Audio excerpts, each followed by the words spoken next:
Hi friends, welcome to our channel. And in this video clip, I will tell you and show you how you can send high-quality media files in WhatsApp.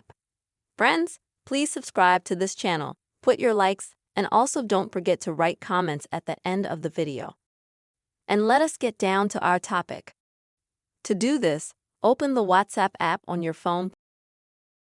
And then, in the bottom right corner, tap on the Settings feature. Next here, select Storage and Data,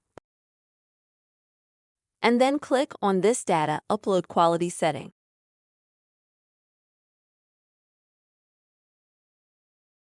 And as you can see by default in WhatsApp, all the data, they are not in HD quality. So you will need to switch from standard quality to HD. So all your media files, photos, and videos that you will send, they will automatically be of higher quality.